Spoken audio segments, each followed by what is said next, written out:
massive improvement. And as we say, York get back out. Is that Marvin Fritz?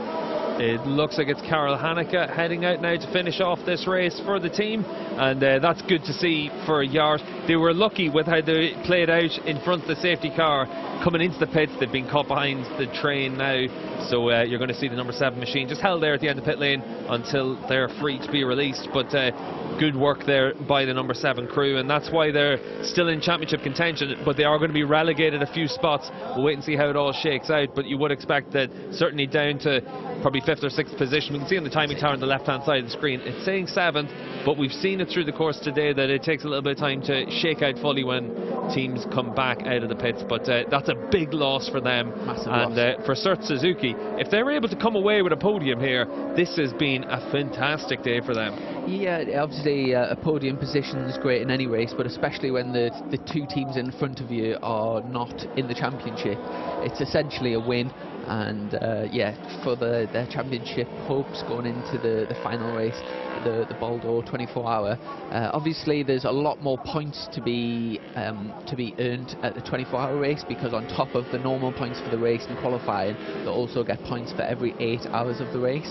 So I think in one 24-hour race you can, I know at the last round when the BMW took victory, they didn't get maximum points, but it was over 60. Oh, and we've got a fire.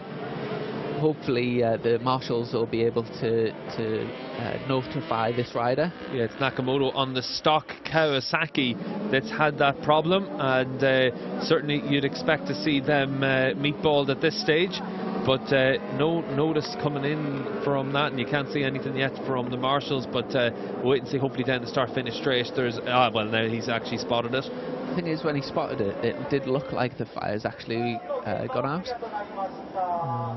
But yeah, it's those 2 things definitely don't mix, and terrifying scenes there. Yeah, you can see here the number 73 Honda machine, and like you said, Chrissy, since the introduction of that new blade in 2020, massive steps being made with that bike. You only have to look at the form that we've seen in the British Superbike Championship, where in its first race they were able to win with Glenn Irwin and Andy Irwin on the bike at that stage, and since then they've been able to add a lot of success to it. Big steps made in World Superbikes as well. So that Honda Fireblade, a very competitive package now in the Endurance World Championship, though this is a very competitive package as well. The number 1 Cert Yoshimura Suzuki, and they've done a really good job in this race with only a 2-rider team to get themselves up into the podium spots. And they're not the only 2-rider team. We also saw a quick flash there of the number 5 TSR Honda just coming through with Mike DeMeglio on the bike. And this is the stage of the race now where the sun really is starting to come down. We're about 8 minutes until sunset here at Suzuka, so probably about 20 minutes until it's properly dark out there. And for the riders, that's whenever the racetrack really does start to come alive as well. See the riders making their way around the Dunlop curve. This is one of the most spectacular places you can look at any superbike as well. We see those bikes absolutely sideways through there, and certainly for all the riders, that's the one area of the track that they all enjoy an awful lot. But we're still waiting for a notification as to how long we'll have this safety car period. We had a 20-minute safety car period at the start of the race for damage to the same air fence, so you would expect something like that. And Chrissy, you can see it now, just in the space of what, 10 minutes during the safety car period, that now we've got the headlights fully illuminated, and you can see the fans in the grandstand now holding their lights, the Honda fans with the red lights, and they certainly got a lot to cheer for with the number 33 machine out in front.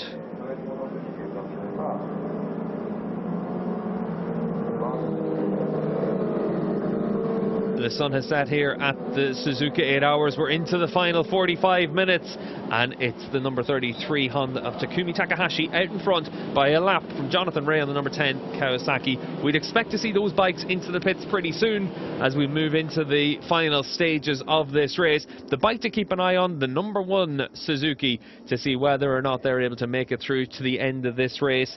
And seeing as we've been under yellows now for round about 15 minutes, it's certainly working into their favour to be able to do that, Chrissy. Absolutely. It's really cool how the fans here separate themselves out into manufacturers, and they're very sort of aligned with a particular manufacturer, and that comes with the colour. So it's very sort of colour coordinated, and I guess for the riders as well, having all of the fans collected in one area must be pretty special. Yeah, so with Alex Lowes and Jonathan Ray and Leon Haslam on the Kawasaki, that yesterday they were out in front of the Kawasaki grandstand, the green grandstand, and the fans were just keen to hear from their heroes. It was very respectful, as you'd imagine, from the Japanese fans, and just wanted to hear what their heroes had to say. And now they're going to get the chance to see what their heroes can do. The safety car just about to come into the pits, and then we'll be back on their way very soon with that number 33 bike out in front. We saw down in the pits there that they're getting ready to make a change. So Takahashi, this might be the last we see of him during the course of the 2022 Suzuka 8 Hours. Nagashima about to jump onto that bike. And in terms of fuel economy in the pit stops, they've managed to squeeze just over an hour each time. So the fact they're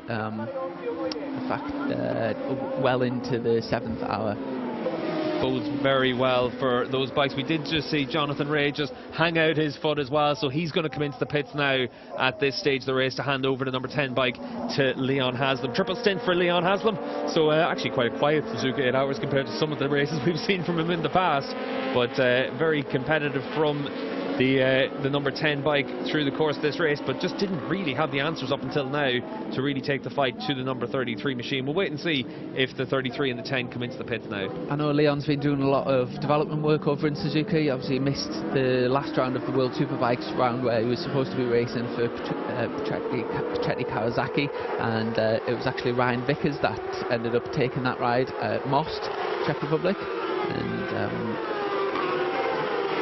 back underway now for the final 40 minutes of the 22 Suzuka 8 Hours. You can see the number 33 machine. That's the race leader, Takumi Takahashi. He's due to come into the pits very soon, probably to be followed by Jonathan Ray, who's actually in the pits now. So Ray has made his final pit stop, and the 6 times world champion is going to hand over to Leon Haslam to finish off the race for the Kawasaki squad. And you can see Jonathan there just giving Leon a little bit of advice. It's all about just getting the bike home now for them at this stage, hoping for some misfortune for the number 33 machine. Obviously last time we were at Suzuka there was very much drama in the closing stages, and it was the Kawasaki team that took advantage of that, and they'd certainly hope for a bit of a repeat of that fortune. But as it is for the Provec Racing squad, it's been another solid 8 hours for them, but a little bit of bad luck in the early stages, and then you're playing catch up once you fall behind in any of these endurance races. Absolutely, and like you say, you never ever know what's going to happen,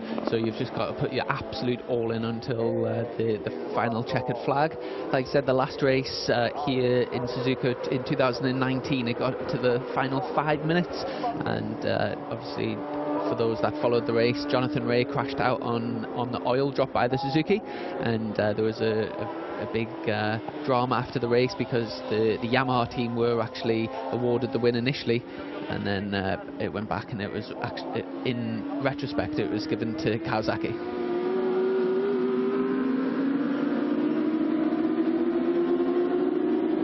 Number 33 machine making its way around the spoon curve out in front here at the 8 hours with 40 minutes remaining, and Takumi Takahashi expected into the pits very soon and you can see there his teammate Nagashima getting ready to jump onto that bike. Nagashima's been one of the surprise packages for the 8 hours because he's been super impressive. Spent a lot of time getting this bike ready for Suzuka, and it really has paid off. The former Moto2 Grand Prix winner at Qatar in 2020, and he's been a bit of a surprise package on that bike. Coming into this weekend, there was a lot of talk that he was the rider for the Honda squad that had the most to prove, and he certainly proved himself. Absolutely, yeah. Like I say, broke the circuit lap record in qualifying. The qualifying lap record came very close. He's a 10th off the race lap record as well at a 206.9, and yeah, he's been absolutely phenomenal. Hasn't made a mistake at all, and yeah, after he won the opening round in Moto2, out, I think it was in 2020.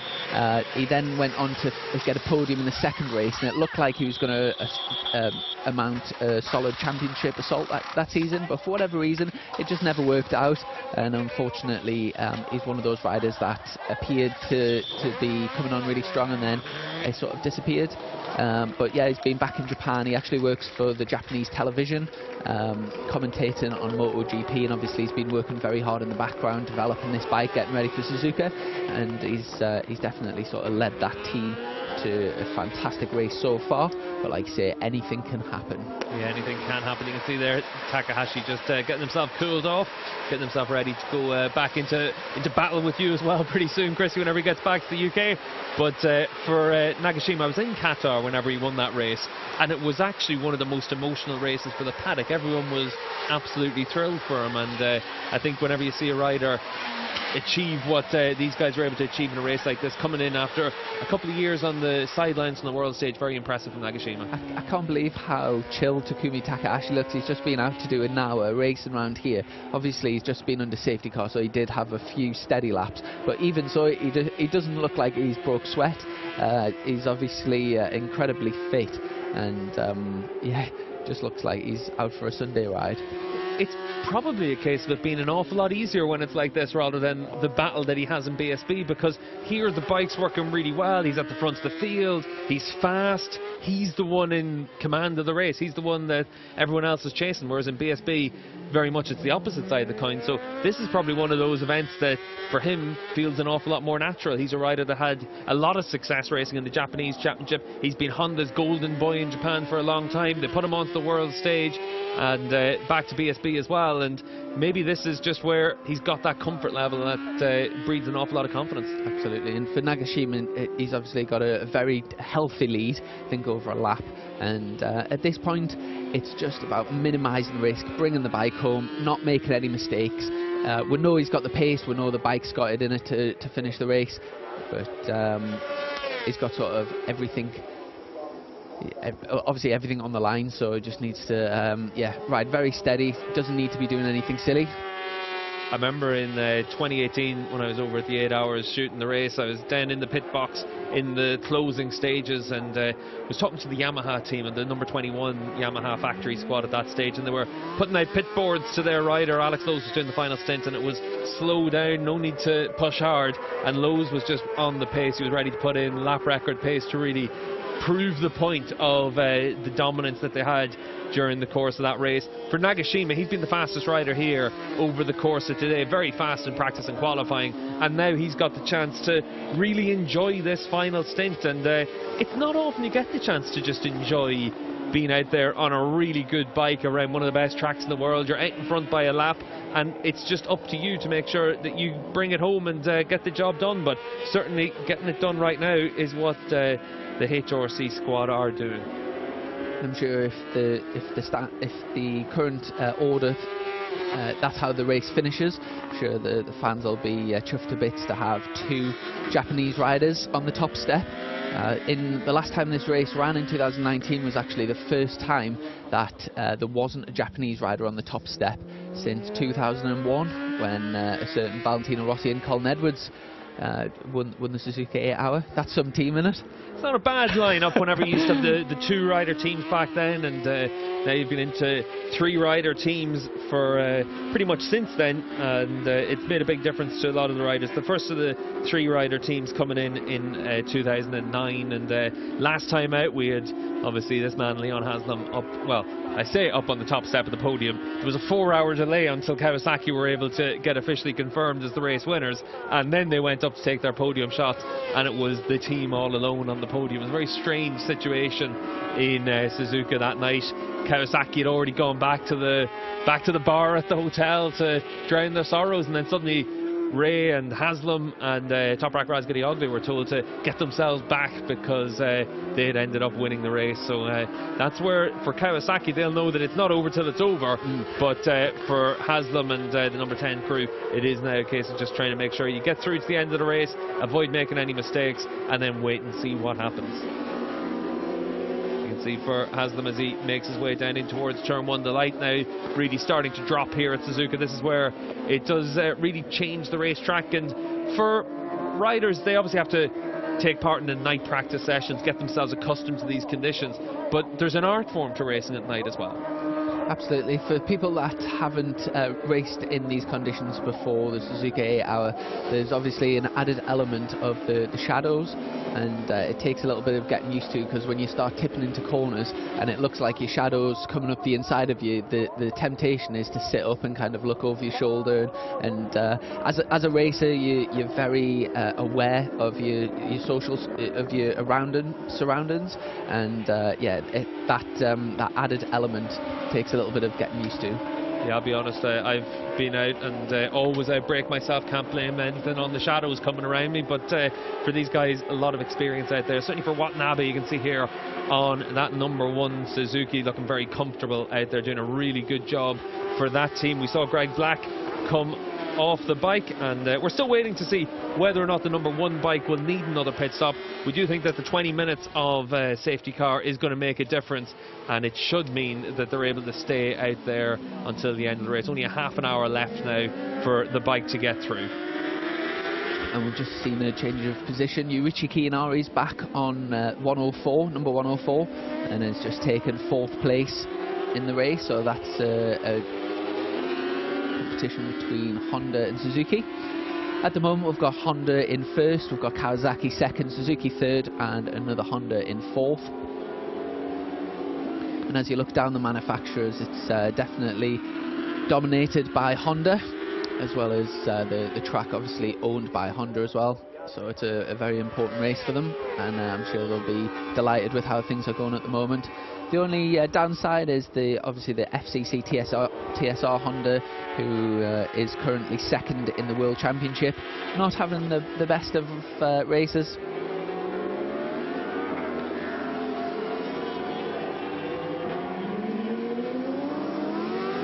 I'm just switching over microphones, and Steve English is off for a coffee.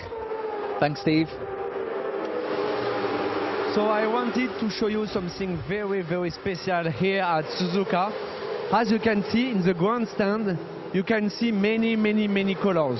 So it means in the left side it's blue for Yamaha, red for Honda, and green for Kawasaki. And for Suzuki, it's the middle of Suzuki and Yoshimura. So it's very famous here at Suzuka, and I think you can enjoy it because it's very beautiful.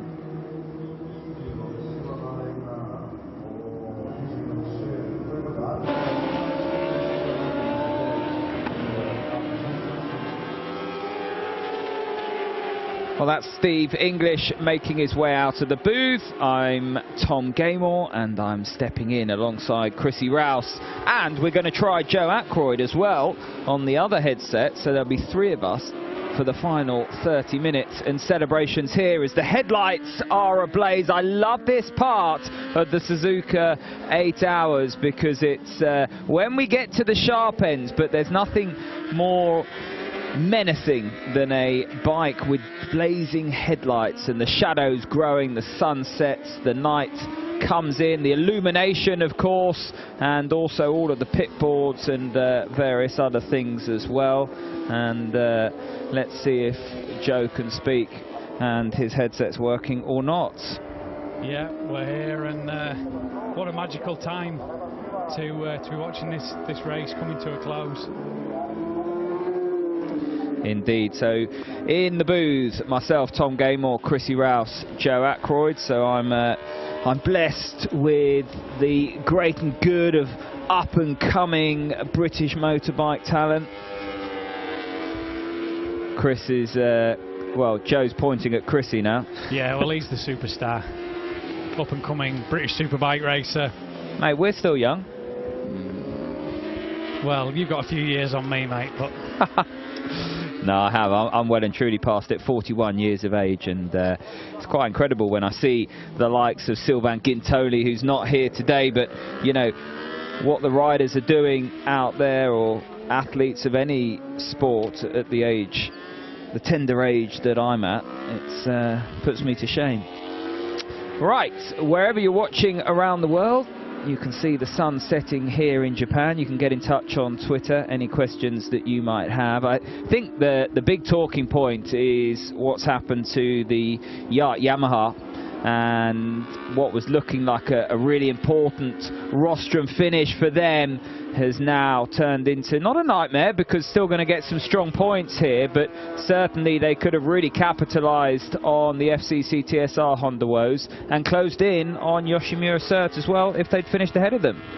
Yeah, we haven't actually seen many sort of mistakes from the teams, and compared to the last World Endurance race at Spa, we're seeing some of the teams in the pits for like 25-30 minutes, where there has been a few small crashes, but as we see, it's Karel Hanneke pulling in again on the Yacht Yamaha on the number 7 bike. This definitely won't be in the plan, because with only half an hour left, so obviously they've done the best to fix that bike in a hurry, and there's clearly a problem. So you can see by the sort of body language that he's exuding there. Is this a penalty?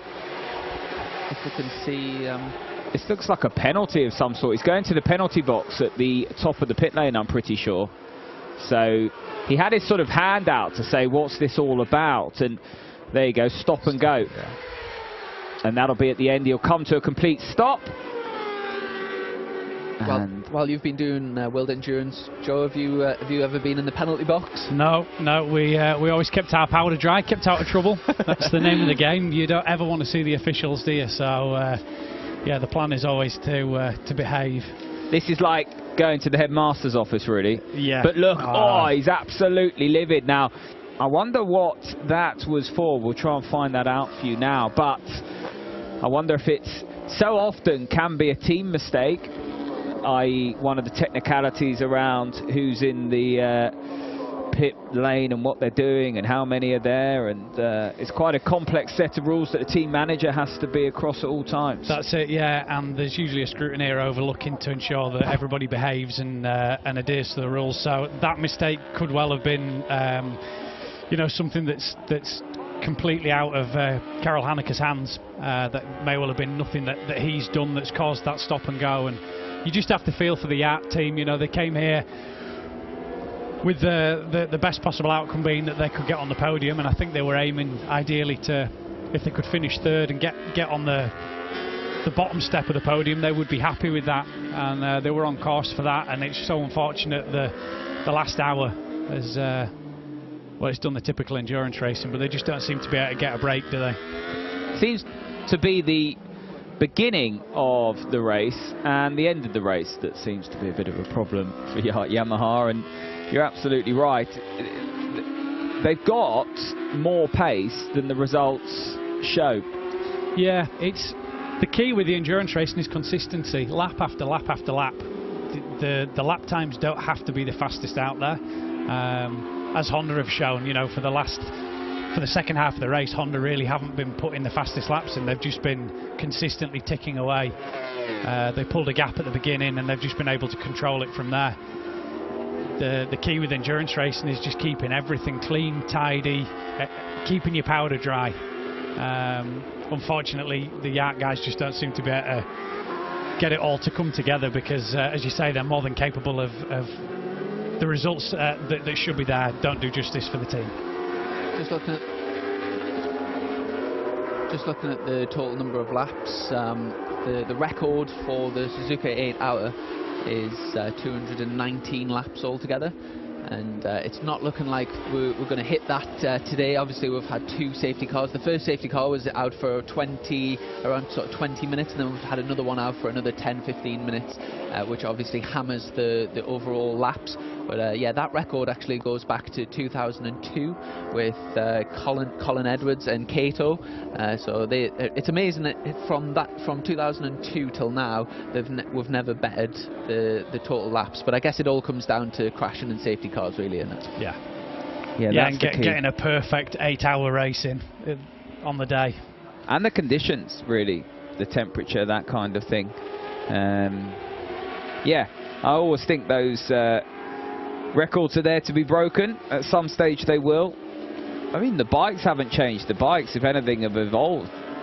They're quicker than than they've ever been, really. Like, if you talk about just how quick a super bike is. Well, in terms of the fastest laps, we've actually had the fastest qualifying lap in history this year with the Honda and 2:04.9, I believe. Better than Jonathan Ray's lap, previous best of a 2:05.1. And in terms of the race laps, although they haven't broken the record, they're only a 10th off, so pretty much on lap record pace. Now you can see the officials here in the yacht box. Well, it's a bit too late. Do you think the officials have sponsored helmets? Yeah, exactly. I mean, they've got all the gear there, haven't they? Have the sponsors on the side? It's a bit late to be arguing the cause, but either way. In terms of penalties, I'm a big fan of penalties that can be added on, like time penalties and stuff, because then if there is a sort of an appeal to be made after the race, then at least it gives a fair sort of hearing in court, if you like, where a pit stop penalty, there's no way that you can overturn that. So if there is a little bit of a grey area, I'm much more of a fan of like a penalty added on at the end of the race. What about VAR? I'm not a fan. What about yourself? No, I think that would still be arguing the cause here. But yeah, whatever they're talking about, I mean, it can't be another penalty, but they're obviously, there's a lot of you know, they don't think they've done anything wrong, reading between the lines there. My Japanese, as I've said, isn't really up to a lot, but looking at the hand signals, I wonder if it's something to do with the fuelers. Yeah. Because the fueling. The fuel inside the garage. If they did fuel in the garage, I've seen the fuel in the garage. That's what it'll be. Yeah. There you go. There we go. We got to the bottom. There you go. We make a good team. Inspector Cluedo. Here we go. This is how the positions have seesawed away for the Yacht bike. So often is the case. They're slow away. All the qualifying work undone by a bike that doesn't get down to turn 1.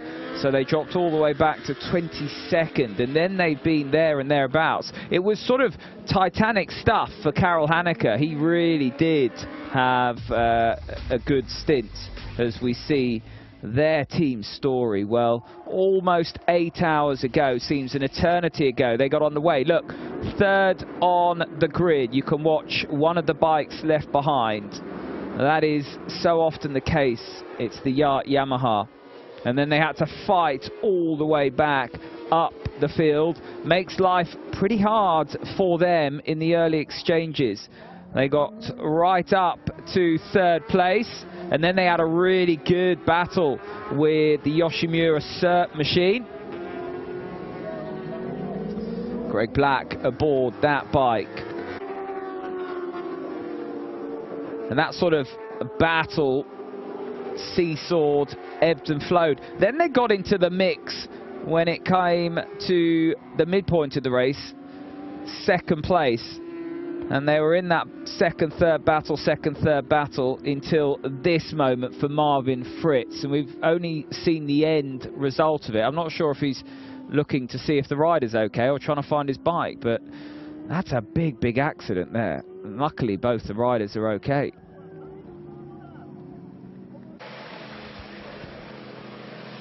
So then they came in, had all sorts of woes. And we think they refueled in the garage. So easy to do in the panic, the melee, the emotion, just to get that bike out. The desperation when you can see the points flowing away. Well, the Yacht Yamaha back out in 7th place. And as the grandstands illuminate here at Suzuka. There's the big wheel, the illuminations around that, the images iconic here at this Honda-owned venue, and you can see the colours in the grandstand. 20 minutes left, and it's one hand on the winner's trophy for Honda. And with their employees and fans in the grandstand, this could be an iconic victory for them. Of course, last time we were here in 2019, it was Kawasaki. Then we had almost a handful of wins for the Yamaha squad. and you have to go all the way back. Well, we did this sort of trivia quiz for Honda's first home win. You have to go all the way back to 1982, their first home victory here, when Ijima and Hajiwara won for Honda. Such an iconic shot there of the Suzuka Ferris wheel and the grandstands lit up. Have you ever ridden in these conditions where the setting sun, Chrissy? No, closest I've got to that is the Free Tech Endurance race, and I think it was just getting a little bit cloudy. I think that's about the best, but I would absolutely love to be involved in a 24-hour race, and yeah, it's something that I'd definitely like to tick off the bucket list before I pop my clogs. Let's make it happen. It's quite a strange feeling as the lights disappear. The natural light starts to disappear, and you have to start relying on your headlights, because also the headlights around you can create shadows, so you actually find that you turn in far too early for the corner, and actually when you get yourself up to speed riding in the dark, your lap time is identical, because you know where you're going, you know where your braking markers are, everything becomes automated. But that initial sort of transition is quite difficult to do. It's quite hard to get your mind to program to it. And the headlights are sort of tilted, aren't they, to manage the yaw? So you have one that is basically there pointing out, that doesn't really illuminate the road, but it lets the other guys know that you're coming, acts almost as a full beam. And then, as you can see in front of the riders, they've got one that points directly in front of them to light up where they're heading. So a little bit of time and consideration does go into getting those headlight angles just set just right to work for both. Do any of the teams run a full beam so that if someone's in the way, they can flash them in like you do if you're following someone in the middle lane and you just want them to get out right up the... Well, you have it in the car racing, don't you? But yeah, you do. You have the old, you can flash the headlights. Actually, a button on the wheel. Yeah, you can. And do people use that to say, I'm here, get out my way, sort of thing? Yeah, they do. But if you're an experienced runner, you don't fall for that one. You know, that's the oldest trick in the book. But you don't see it in bike racing. I mean, these riders have their numbers and headlights illuminated quite early on, don't they? But it'd be good to have it in bike racing. But I mean, what's it like when you can sense some headlights coming? You know, it's bizarre. It's bizarre, especially in mid-turn, because you can't really tell how close they are, because you can't tell if it's their headlight that's lighting the apex in front of them, or if it's their main beam pointing out that's illuminating you. So you've just got this sensation of lighting coming behind you, and you're not really sure at what point they're going to appear, whether it's going to be some crazy Frenchman that sticks up the inside of you, you know, or not. It's all part of the experience. It's ace. And another indication again for during the night for the differentiating the two classes is the superbikes will run the white headlights, and the yellow headlights are the super stock bikes. So it just helps again during the night for the teams trying to spot their riders. Speaking of riders coming up behind you, a number of years ago I used to actually wear a helmet it had a mirror, so just above where your visor is, it had a little mirror, like a mirror you would have in a car, and then there was a prism that went over the top of the helmet, so as you were riding, in your peripheral vision you could see what was behind you. Oh, I would not like that. And, yeah, it was handy for track day coaching and that sort of thing, because you didn't have to keep looking behind to see if you'd lost your client. But yeah, in terms of racing, you really just want to focus on watch where you're going. So Josh Waters has got in touch from Australia. He said he thinks the penalty was when the Yart bike came into the pits. He was speeding, pushed the pit lane speed limiter about 100 metres too late. But I also had a message from Sean Bettany, who said it was for dangerous overtaking. So we will get to the bottom of it, because there's a few different interpretations, but nothing from race control yet. So we are trying to get to the bottom of exactly why that Yart bike came in. We were just speaking before about how it's really important for the Honda in P1. Obviously they've got a nice lead to second place, no need to take any risks, but they're currently lapping 3 seconds a lap faster than P2 and 4 seconds a lap faster than everybody else, so like an absolute domination of a display. Nagashima looks so at one with the bike. Obviously I presume he rides this bike all the time and here at Suzuka, but yeah, he's just absolutely in his comfort zone. Still lapping in the 208s, which considering there wasn't actually that many teams that, if you look at the team's best laps, you only have to look as far as P3 in the race, and their best laps are 2:08, and Nagashima is still lapping in the 2:08 in these conditions, which is quite incredible. The thing is, if he's comfortable at that speed and he's ticking away, then at least he's still focused. You know as well as I do, if you try and roll off, you can drop concentration and you make silly mistakes, especially with so much going on around you. So you know, they're experienced guys. I'm sure that if that's where they feel comfortable and that's the pace they're comfortable at without pushing it, then it's exactly the right thing to be doing. Absolutely. The race is quite spread out compared to other races that we've watched here at World Endurance. The last time they were at Suzuka, after the 8 hours, or 7 hours 55 as it turned out, all the top 3 were actually on the same lap. This year there's a lap between the first and second, and then another lap between second and third. So yeah, a lot more spread out than previously in the past. The record for the closest finish ever at Suzuka, I can't remember what year it was, but it was 0.28 seconds. Imagine racing for 8 hours and it coming down to less than, well, about a quarter of a second. Absolutely unbelievable. Just looking at some statistics here, guess how many times Honda have won this race? I know, 27 is it? 27, there you go.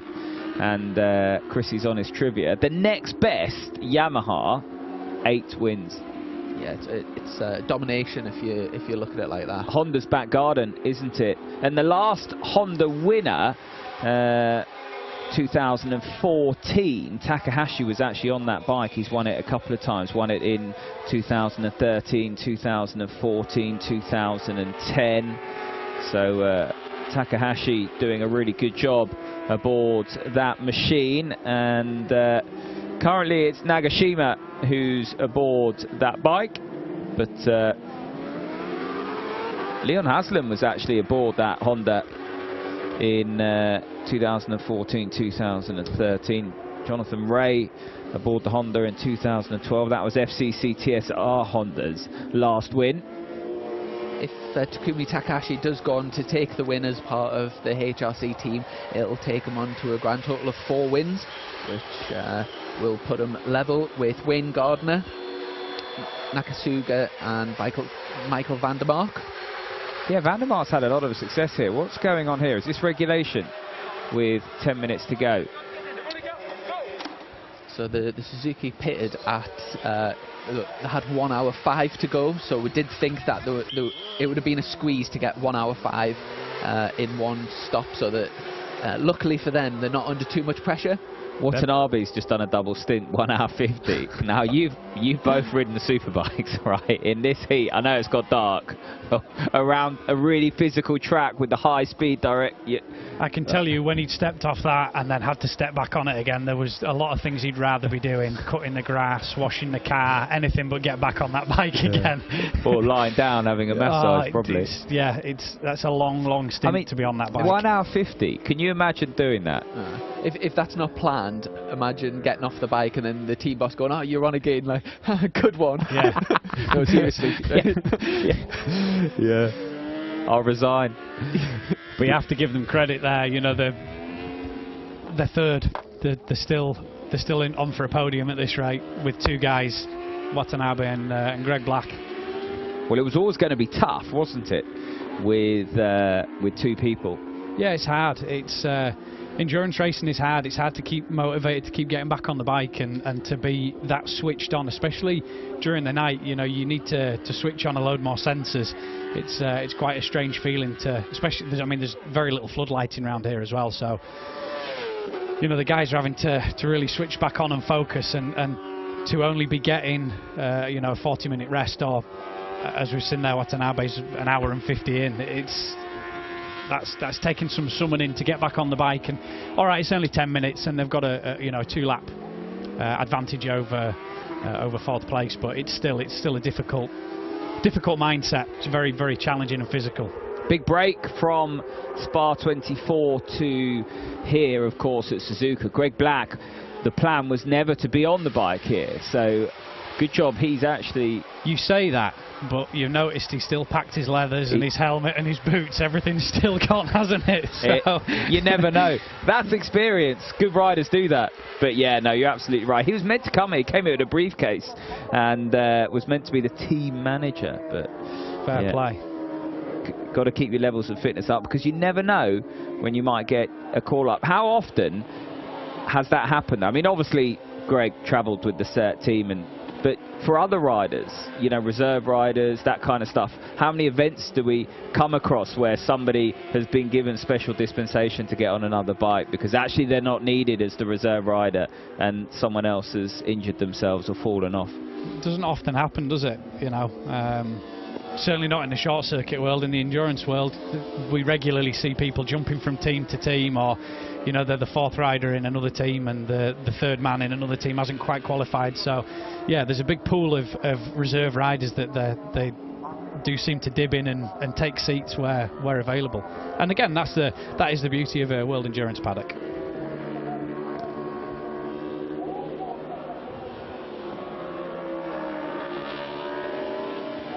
Well, right down to the final moments.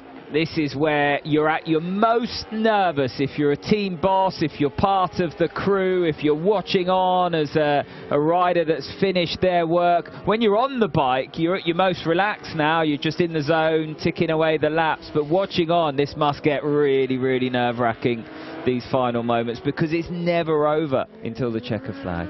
And for every single person in that team who's got any contribution towards the bike, they're just sat, like the guy that's done the brakes is sat there just thinking, I hope the brakes are okay, I hope the brakes are okay. And they have superstitions where they're not allowed to move and stuff like that. Yeah, well, a lot of riders have superstitions, you know, from doing the podcast. A lot of people have sort of said about like things like underpants that they have to wear, socks that they have to wear. They've had a really good race and then they've realised there's a pound coin in the leather, so that pound coin's then stayed in forever. Things like that. As a rider as well, you sit there and you hear everything, don't you? You're listening for any little tick or misfire, and you start convincing yourself. You say the riders are relaxed. That HRC team, the rider is who've got Nagashima's on the bike at the minute. He'll be sat there, he'll be thinking, oh my, what's that noise? Why did it make that noise? It's talking of noise, offline as we head up to 130R, you could see all of the detritus everywhere offline, the marbles. When you go offline to pass the slower bikes, when you pick that up on the tyre, does it give you vibrations? Does it change the bike? You can hear it bouncing off the belly pan and bouncing off the inside of the fairing and all those noises. Yeah, it sounds like you've just had a gritter go past you and shower you in salt. You hear everything, and especially now, 5 minutes left, everyone's going to be short shifting. Just get the bike back, nurse it back. See, the FCC TSR Honda team have made a few positions up over the last few laps. They're up to P9. They were running P11 for most of this race, but obviously currently second in the championship. Not ideal, especially with Cert up in P3 at the moment, and yeah, they'll under a little bit of pressure for the final race at the Bal d'Or. And the leading super stock bike is the Kawasaki Plaza Racing team in 13th. They've been sat in 13th for the majority of this race. Just had a good consistent race. They should be proud of themselves. That's brilliant. So the source saying or talking about the dangerous overtaking, that came from the Yacht garage, so I think it was a penalty for dangerous overtaking, which we don't get too often. Not heard of that. So in short circuit racing, a lot of the circuits have a long lap penalty which is used for that sort of thing, but obviously at World Endurance they choose to use the penalty box and pit lane. Obviously it's a hefty penalty because by the time the pit in go all the way down the pit lane is that limited to about 60 miles an hour? Yeah. And then obviously have to stop. It's costing them a lot of time, isn't it?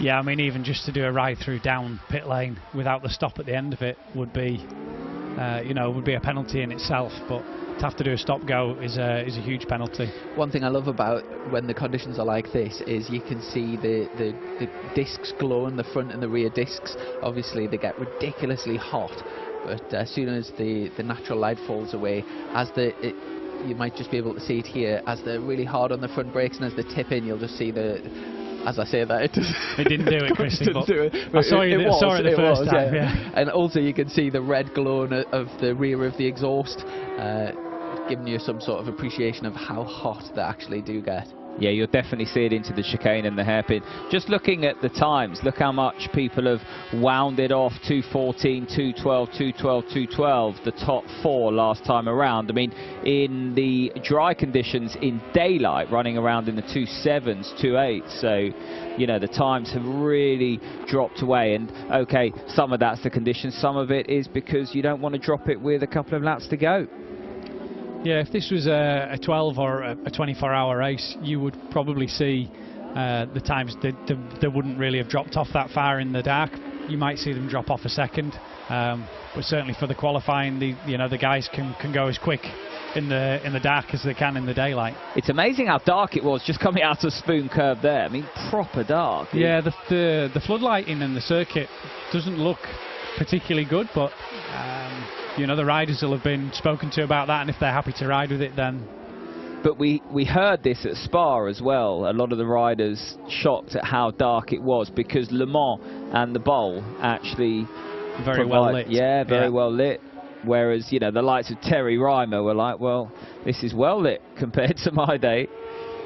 Probably rode round with a head torch on, didn't he? Luckily, he's not here, so. I mean, the bikes are a little bit quicker now, aren't they? Now you've done it. Oh, we're not allowed to bring that one into it. No, you've done it. Sorry, Phil. Terry's been really busy this year, coaching Luke Hopkins in the British Superbike Championship, so you regularly see him out and about and spotting and that sort of thing. In the next door garage to you, isn't it, most of the time? Yeah, sometimes, yeah. Good stuff. And of course, Terry Reimer needs no introducing in terms of what he delivered in terms of commitment and success to the Endurance World Championship. Also works very closely with Gino Rear, and Gino not racing today because of his crash. And as we've said all along, thoughts and prayers with Gino at this moment. Yeah, just on the TSR FCC Honda squad there, they're up to 10th.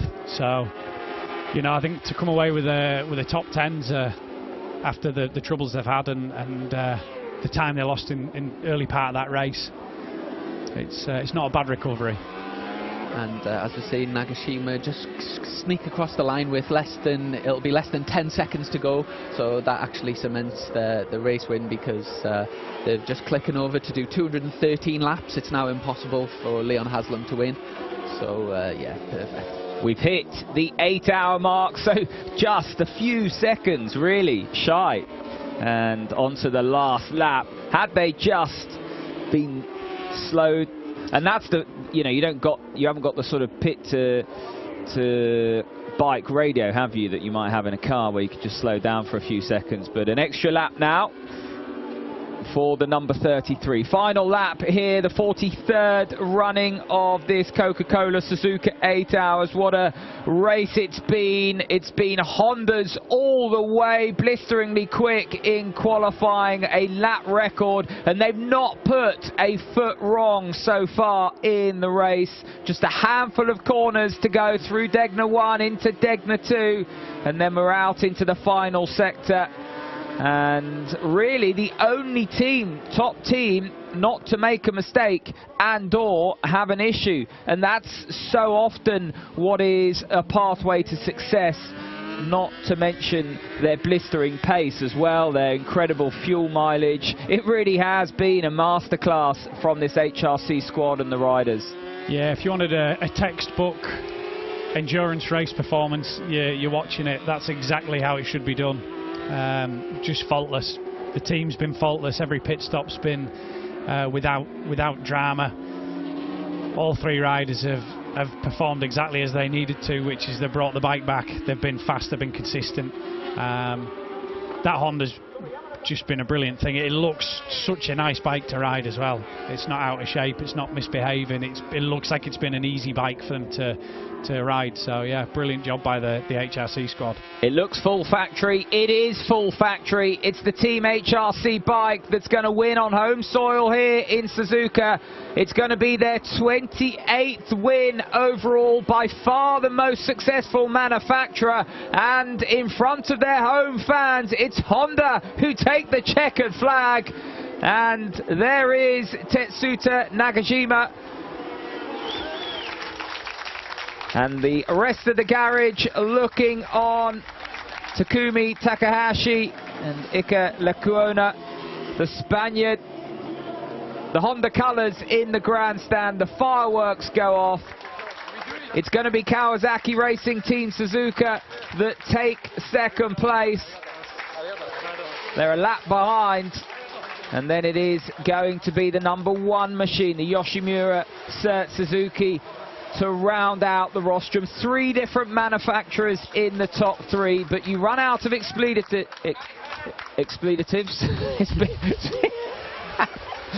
You started early. Yeah, I started early. I've run out of words.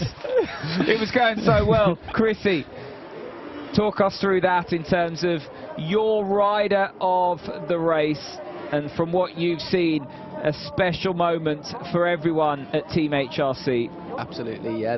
Like you've just said, the HRC team have been absolutely faultless. Nagashima's got to be the rider of the whole week for me, putting the bike on pole position with a stunning lap, and he's led that team to victory. But the other 2 riders have been equally as good, and yeah, all credit to them really. And like I say, it's been a long wait from 2014 since Honda last took a victory here, but since bringing the new Fireblade out in 2020, they've done a fantastic job, and what better advert to go out and do that.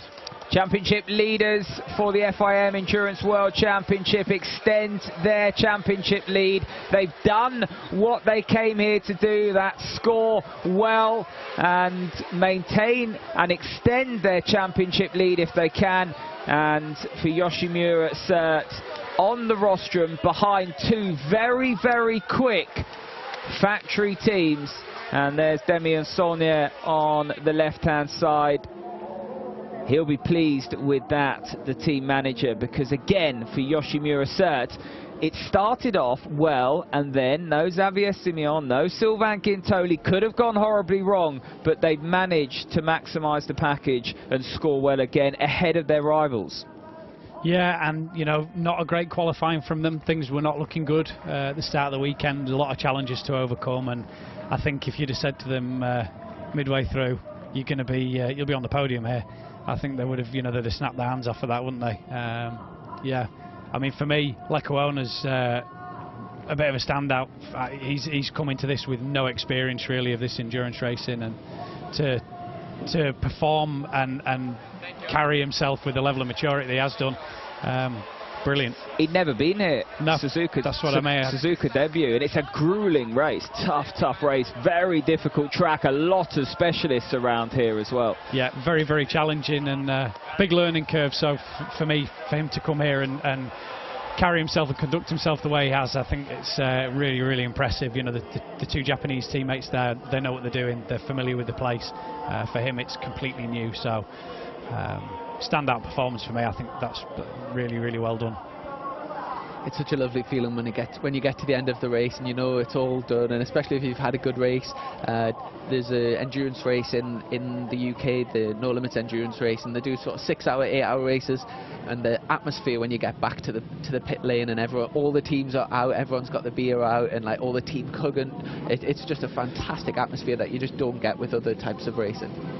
That camaraderie and the pride that sort of underpins competing in endurance racing, so important, definitely.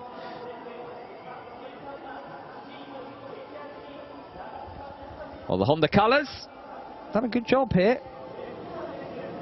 Safety car leading them back. Just see how quickly it got dark over the last sort of hour. Yeah, it really dropped off there, didn't it? And for a lot of the guys, you know, they'll have had to kind of preempt that before they got on the bike. If they've got on the bike just as the sun's starting to set, they've got 45 minutes to an hour there where they've then got to start adapting from daylight to dark and keep that pace up. So it's a completely different discipline. Just as a colour indication, it definitely looks like Honda's the most popular in the stands. How do they differentiate between, I presume, Suzuki and Yamaha are both blue lights? How do they differentiate between them? Yeah, well, this obviously being a Honda-owned circuit, they will get their lanterns, and I think they'll probably stick them under the seats and so forth. But there'll be a lot of Honda employees there, that's for sure. But it's the interesting thing. I cover 1 or 2 championships from Japan in the car racing world, and you go to different circuits that are owned by different manufacturers, and you know, motorsport it's so big in Japan, and it's such a pride to sort of represent different manufacturers. Loyalty is really important. They take success very, very seriously. And you've only got to look at here what makes this race so special, the amount of effort that, you know, Honda put into trying to win this. Kawasaki as well. And we've seen Yamaha over the years. Yamaha not with a full factory effort, but with the Yacht bike doing a good job here today. But you know, Honda and Kawasaki really brought the might with them, and had a really good race between those two out front. Best of the rest in terms of the overall World Championship, the Yoshimura bike. Shame we didn't have BMW in the mix this weekend. Obviously, even before they retired from the race, they didn't really have the pace. I know you alluded earlier to the tyres, the fact they're on Dunlops, and especially around here, Bridgestone seemed to dominate. But yeah, well, I'm sure we'll see them back somewhere near the front at the next World Endurance. And that Bridgestone almost built for the heat, really. We've seen it struggle in certain conditions back in Europe, especially at Le Mans when it's cold at 4 or 5 in the morning, that kind of thing. But they build a good tyre, and winning here in Suzuka, very, very